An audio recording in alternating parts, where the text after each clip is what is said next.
She put a pot on she hair and gone. Them a the first one out on the dam. Basket on she head, bucket in each hand, hold up on she frack, I wanna she grandson. To the market, them a go. For the morning, the day is dawning. For Catacrow to give the villagers a warning. Rise and shine, the birds them a sing. All animal take turn as them join in the waking. Catacrow, Dagaba, donkey, bray, horse, and they even Catacrow, Dagaba, donkey, bray, horse, and they even duck a quack. Come and hear this sweet story that tell the people about life in the country. All day I packed down, me now I come home. All right, a very pleasant good day to all of you. We're back again with you this week. As you can see, Anansi Web Education with me, no strangers again, the former president of the Cooperative Republic of Guyana, David Arthur Granger, and we have attorney at law, Shallon O. Washington is with us. Hello, everyone. How are you guys doing? Hi, Mark. It's a Good, pleasure. Granger. Good morning. Or good day, sir. It's good to be back on the program, Mark. All right. So let's just welcome all of our listeners as well. Good day to all of you, wherever you are, whether you're in Guyana, wherever. Welcome to the program, Anansi Web Education. Shallon, how was your week? It's been going pretty well. I've had a great week so far, and thanks to the support of all your listeners out there. Hi to everyone. I send my love and my greetings to everyone listening into this program. Yep, thank you so much. Mr. Granger, how was your week, sir? Well, as I said earlier, we are happy to regard the month of August as African Guyanese History Month. And I'm glad that this program is contributing to education and to making the month of August meaningful, in not only historical terms, but in giving young people a vision of where the country is going and where the community is going. So it has been very satisfying for me, and I bring good wishes to the program and to Shallon and to you for helping to bring this type of information to the public. Thank you very much indeed. We get right into today's discussion. What are the factors and forces motivated our foreparents to establish villages after emancipation? And after we're done with that, we're going to go to how have African ancestral lands contributed to national economic and social development? And we'll close off this segment with, of course, what steps should be taken to improve food security and increase African village production. We start right off the bat with, and we go to Mr. Granger for this, what factors and forces motivated our foreparents to establish villages after emancipation? Well, the most important was a push factor, quite frankly. The plantations were hell. They were places of degradation. They were places of filth and punishment. And people were happy to get away from the plantation, not to get away from work, but to get away from everything the plantation stood for: broken families, punitive treatment, early death. Some people do not know that the life of an enslaved person was just 12 years. You know, they weren't old people then working the plantation. People died young, and the pull factor, to my view, was that the village, and many Africans still had the picture in their minds of where they came from. They didn't come from ships. They came from human settlements in mostly West Africa. And they wanted to create those settlements with families and farms and freedom. And those were the main factors that attracted them to the notion of villages, you know, the freedom of the farms and the families. Absolutely, the freedom, their farms, and their families, and so forth. Same question over to Ms. Washington. What factors and forces motivated our foreparents to establish villages after emancipation? I believe what happened, Mark, and I agree with President Granger a lot.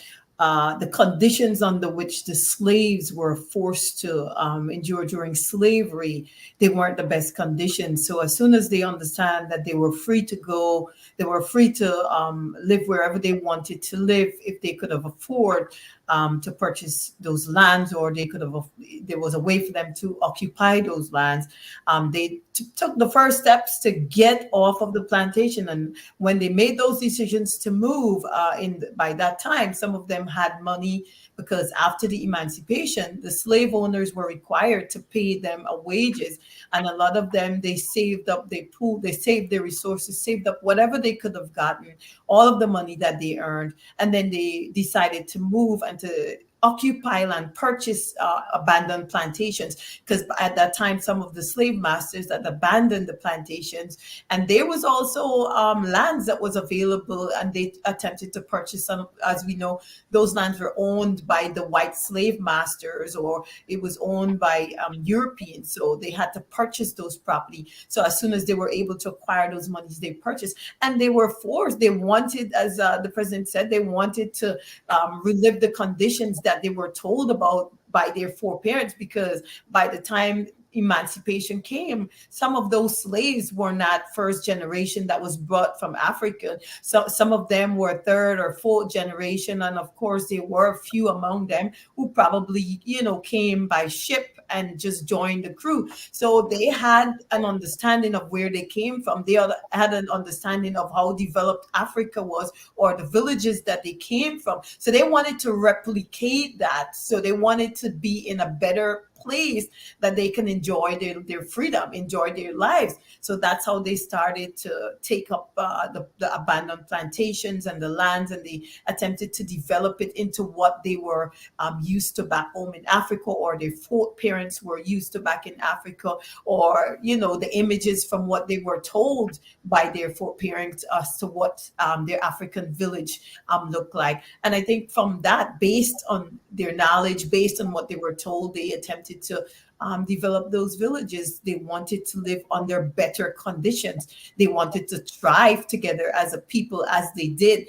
prior to being enslaved and dragged to the Caribbean to work under heinous conditions which I believe were violate several conditions, several laws against humanity. So I think those are some of the things that forced them to try to develop their own villages out of the necessity, out of a desire to replicate what they had before. If I could add to what Shellen is saying, not to contradict, but the plantations were not technically abandoned. We have to understand what was taking place in London at the time. After the so-called Napoleonic Wars ended, there was a revival in the European economy, and they started to produce beet sugar. And sugar was being produced more cheaply in new countries like Australia, Mauritius, and so on. And there was a collapse of the sugar market, and many of the planters collected the compensation money that they were getting from the British government for at the time of emancipation, and they decided to pull out. But they didn't abandon them. They sold off the plantation, and sometimes at a profit, to the Africans who were hungry for land. So I would just condition that word abandonment, and because when they realized how much the Africans wanted the land, they started to inflate the cost. And in fact, it is felt that some Africans ended up paying more for the plantations than they were worth, and they could only buy those plantations in installments. And of course, many of them exhausted their savings just to buy the land. And of course, they discovered that the land had to be improved by drainage and other means in order to make it habitable and to carry out farming.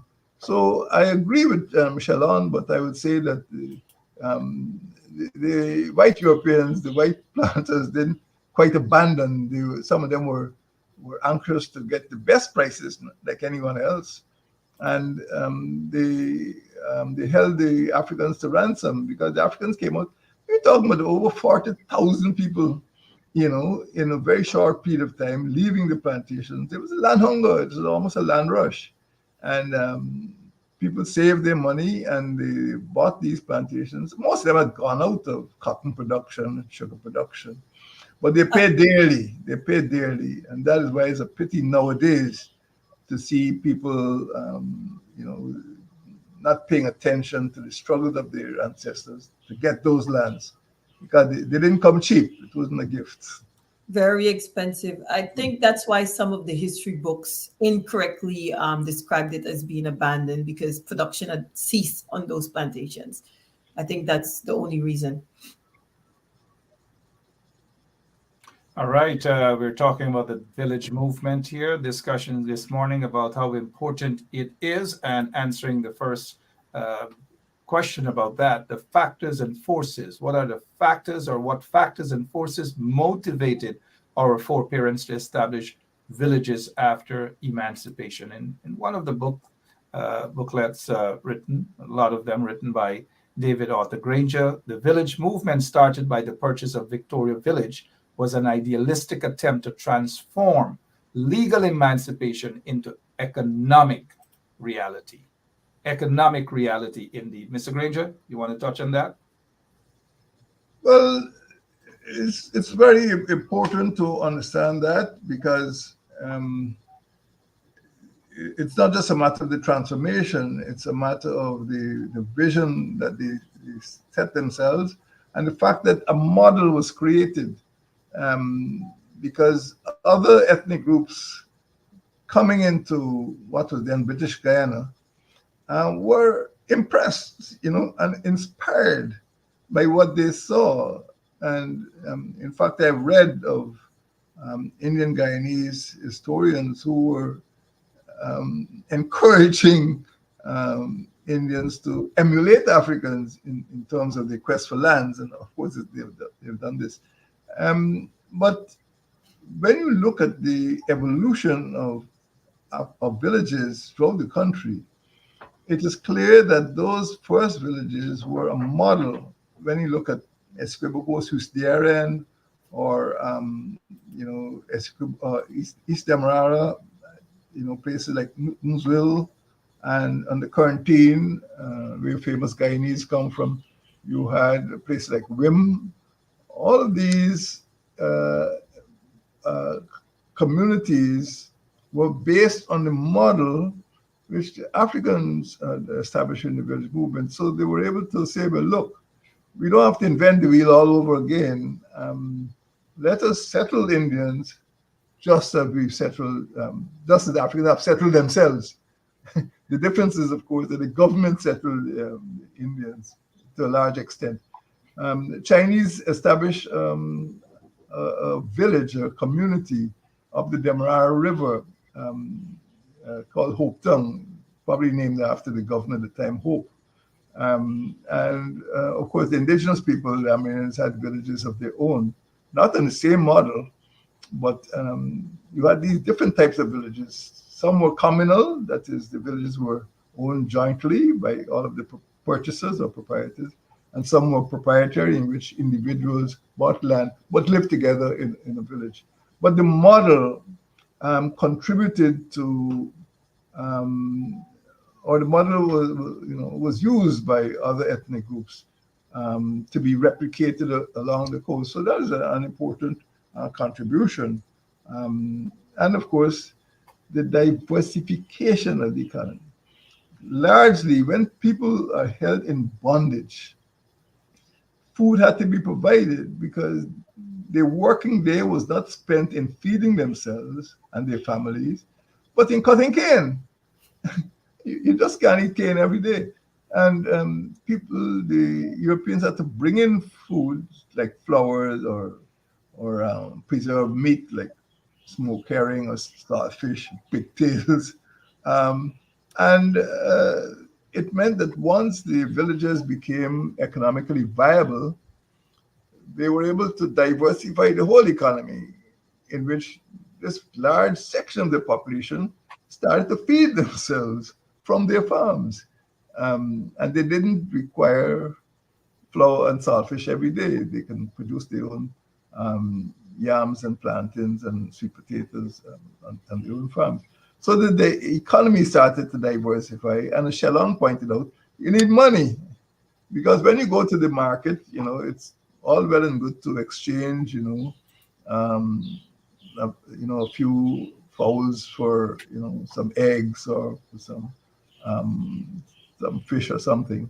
But in general, money became important, and money as a means of exchange enabled you to sell your eggs for one price and take that money to buy something somewhere else. You didn't have to walk with your fowls to go and exchange.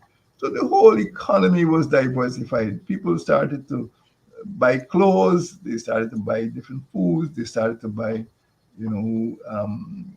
carts, tools, and I said, the 1st of August, 1838 was Guyana for birthday, That's the day the nation was established. Everything changed. Every single thing changed after that day. Not only did people come in the country, but the whole economy was diversified. Everything changed indeed. Miss Washington, you want to add anything before we move on? No, I think President Grazier adequately covered that. Yeah. The next, we'll deal with how have African ancestral lands contributed to national economic and social development. Of course, Mr. Granger just said everything changed. Everything changed after 1838. But Shalon, you want to take a quick run at that? How have African ancestral lands contributed to national economic and social development? Oh, absolutely, Mark. I think the villages that our ancestors created, it created a model for economic development, economic and social development for the entire country. And as you heard earlier, when President Granger spoke about how they brought these society, these villages together in terms of developing the drainage and irrigation, and they built properties, they built an economic system in terms of having a market. I think most of those villages, one of the strongest part is having that market where they exchange goods for money. They farmed on their land. Most importantly, they learn how to feed themselves. And I think once a society has figured out a way of sustaining itself, self-sustaining, it becomes viable. And that's why President Granger mentioned earlier that, the Indian history books spoke about how they were impressed with the way the African villages were being run.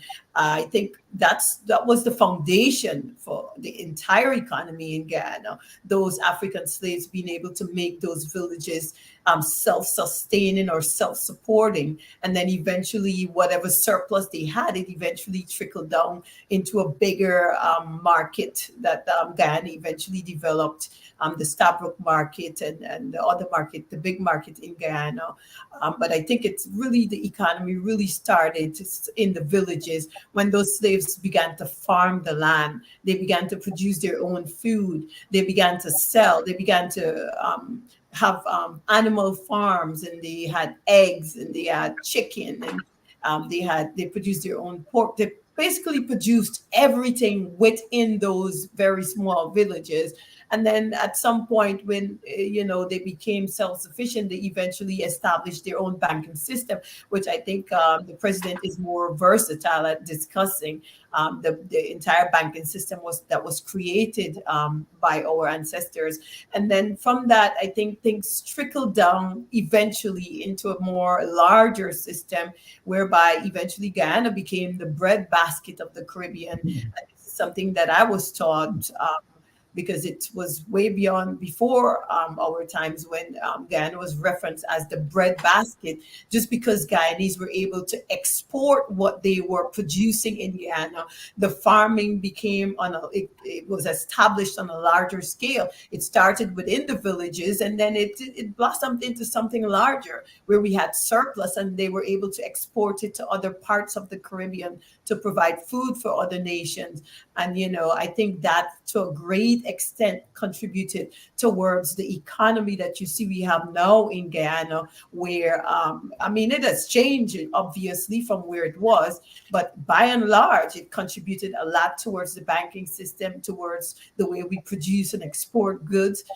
And even though it depends on who is in government, who is leading the country at any particular time, that would be the determining factor as to what happens in terms of our export and import. And we still have the market system where we have people in the villages, or they're still farming. Most of our produce are still localized. It's still grown in Guyana, and we still see to this day we have a this, I forgot the name of the farmer. He developed some sort of technology where grapes could be grown in Guyana. These are produce that are typically grown in temperate climates and not tropical climate. But it links back to the entire system that has evolved from just the African ancestor villages, the whole village system. It has grown and turned into something totally different, but it had a very large impact of how the economy in Guyana eventually grew and evolved. All right. We look over at Mr. Granger for that. Well, okay, I can add to, maybe if Shalon would cast her legal eye on one important matter, that is the evolution of the local government system. When you have, in a period after emancipation, almost 100 African villages. And then, of course, you had Indian villages being created. You required a system, a governmental system, because, of course, every government is interested in taxation. And they wanted to tax the peasants. But at the same time, they wanted to ensure that the system of managing these communities was an efficient one. And of course, there were lots of conflicts between the villagers and the government, not only between the villagers and the planters, but the villagers and the government. And this brought the local government system into existence. And the African Guyanese villages contributed immensely to local government because they knew what they wanted and they regulated their own villages. It's just that the government wanted to squeeze some of them, and there were situations in which you had delegations coming from Caribbean islands to see and study the Guyanese local government system, how the villages were able to manage themselves. So that is one that we must explore on a future program, how the local government system evolved into what it is today. And the other thing, of course, was the fact that there were concerns about health and drainage and irrigation. Now, anyone who attempts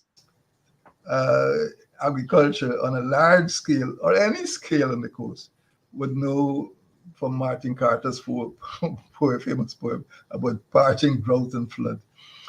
The plantations, the sugar plantations, the cotton plantations survived, they thrived because of their ability to control drainage and irrigation.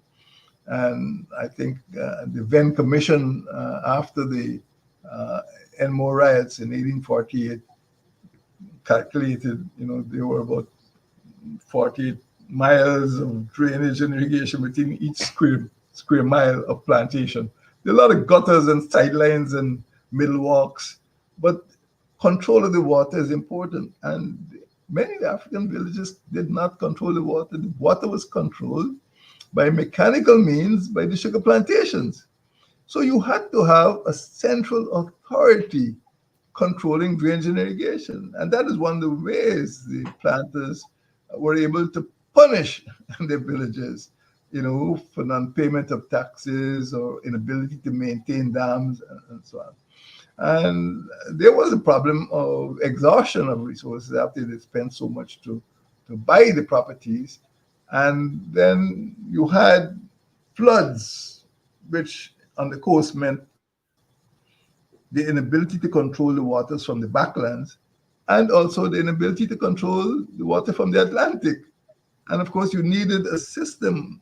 And of course, as you know, up to the present time, sea defense is one of the most expensive infrastructural expenditure that the government has to face. So you had to protect these farmlands from the Atlantic, and it's worse now because of global warming and rising sea levels. And you had to protect them from being flooded during heavy rainy season, as we had during President Jagdeo's regime in 2005, and also during President Ali's regime 2 years ago. When we just have excessive precipitation, as it's called, excessive rainfall. But those were two important factors that I like to add to this discussion. One, the evolution of the local government system, and two, the evolution of an infrastructure system in which drainage and irrigation had to be centrally controlled. You can't manage that at neighborhood level, you can't at village level. It has to be central. Absolutely well said. We're looking that were made to by the African lands to infrastructure development and of course governmental development along the coast. well said, David Arthur Granger, there for you as we talked about the social development and so forth. As we deal with the final topic here is what steps should be taken to improve food security and increase African village production. Very important. What steps should be taken to improve food security and increase African village production? Shalon? I think the food security problem that we face in Guyana is based on production. It's a production issue. The ability to produce a certain amount of food. And if you restrain or restrict it because of the availability of resources from producing that amount of food, then there's going to be a food security issue at all time and at all costs. I think the availability of finances to African villages, that's a big problem in Guyana.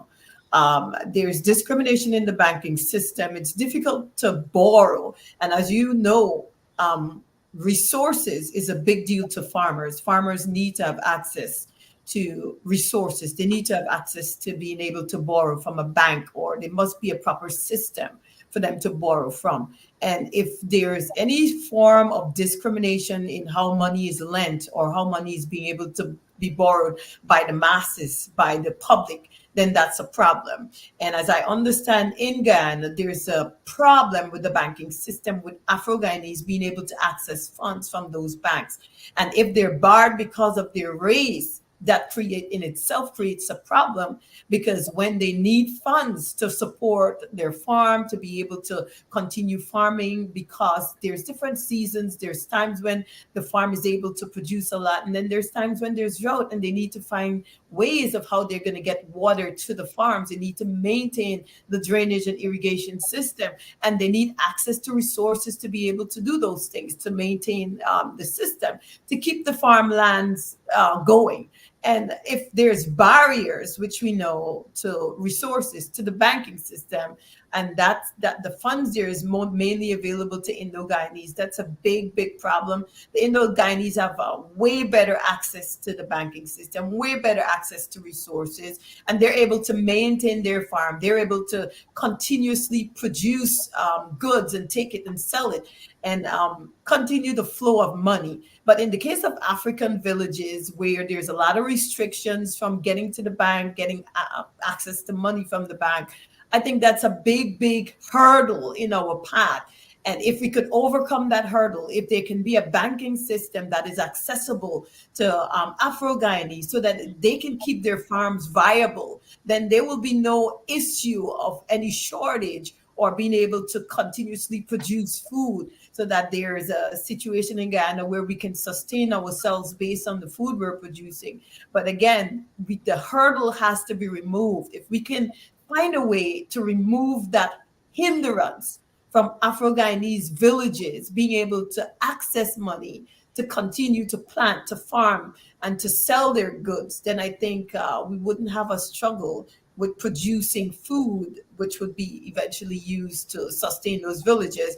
And I think one of the things you said, food security and increasing African village production. Again, like I said, if we want to do that, if we want to find the steps to doing that, the first one is to make it available to those villages to be able to access finances.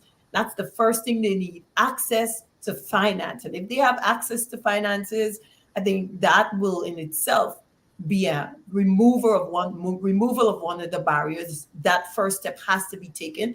Create the system that makes it easy for them to access finances or financing for their farm or their farming industry, their farmlands or their farming industries. And that will clear the path for everything else. That's the major step I think needs to be taken.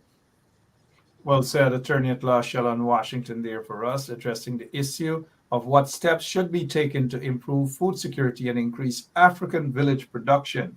We'll close off with President Granger responding to that. What steps should be taken to improve food security and increase African village production? Sir.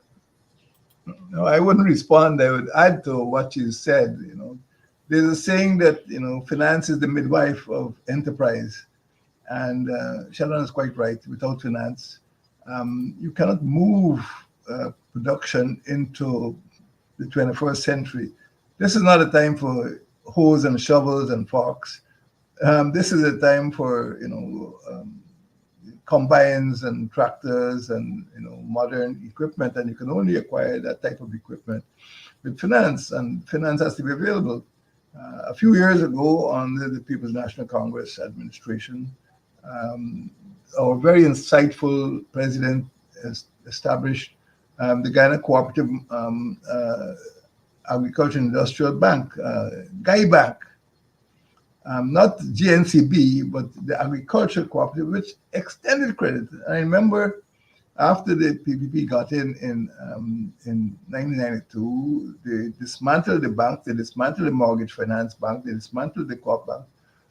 Well, some of them had problems, but some of the problems could have been fixed. But I saw letters in the paper from Indian rice farmers lamenting the removal or the destruction of GUI Bank, because those banks had extension officers who went into the farms and ensured that the money was being properly spent. But every farmer needs finance. And without finance, we will not be able to move food production at village level forward. Oh, yes, you can produce tons of rice and tons of sugar, but you can't eat rice and sugar every day. You need food crops, and those food crops come from the other villages. Yeah, and you need finance to augment production. You also need to ensure that the type of food that is produced is what the people need to eat. For a long time, people have been going in different directions, talking about growing roses and millet. And what you need is food that people eat on a daily basis. That is plantains. When you go to the market in Georgetown nowadays, people are spending $500 for a mango, $100 for a tomato. We're not food secure. We're not food secure. Regardless of the value of production, food is out, the cost of food is out of the range of many poor people.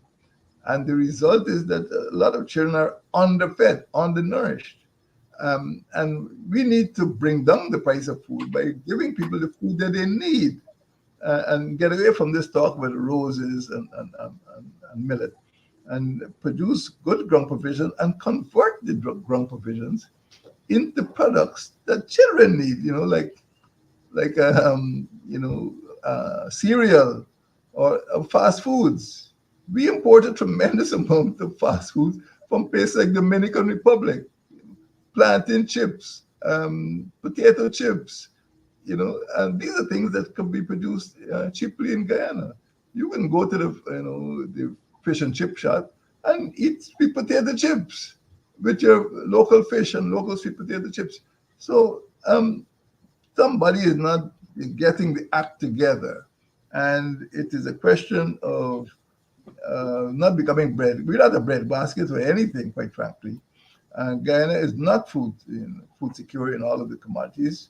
We import, and the Caribbean import billions of dollars worth of stock feed and food that is used in the hotels in the Caribbean. We could produce, you know, um, some of the best avocados in the world, some of the best coconut water in the world.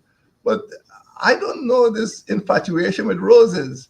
Instead of providing food, real food for the local population, to get them away from just, I'm not against apple importers, mind you, but I prefer a good Julie mango or a box and spice mango when the day comes to an apple or a pear. And this is the mentality that we need to encourage in government offices so that we can get people producing the type of food that people want to eat. And it's just unimaginable that people are paying so much for local produce, even sweet potatoes and plantains. Some people are not buying those things anymore. In fact, unfortunately and paradoxically, people prefer to buy imported goods, and you can see what is happening with even things like chicken, because the local produce is too expensive. So it is a myth to say that we are food secure. We're not food secure, and we need to do more along the lines that Sheldon explained to finance village production. The villages are the heart and soul of food security. Well said. Anansi Web Education here with President David Arthur Granger and Attorney at Law Shellon Washington. This week, our topics: what factors and forces motivated our foreparents to establish villages after emancipation. And then we also dealt with how have African ancestral lands contributed to national, economic, and social development. And the final topic we dealt with: what steps should be taken to improve food security and increase African village production. Mr. Granger and Ms. Washington, thank you all so much this week. And also to our listeners, those of you in Guyana and in the Caribbean, around the world, wherever you are, we thank you so much. God bless. Thank you, Mr. Granger. Thank you, Michelle. Thank you. Good It's a night, pleasure. listeners. Yeah.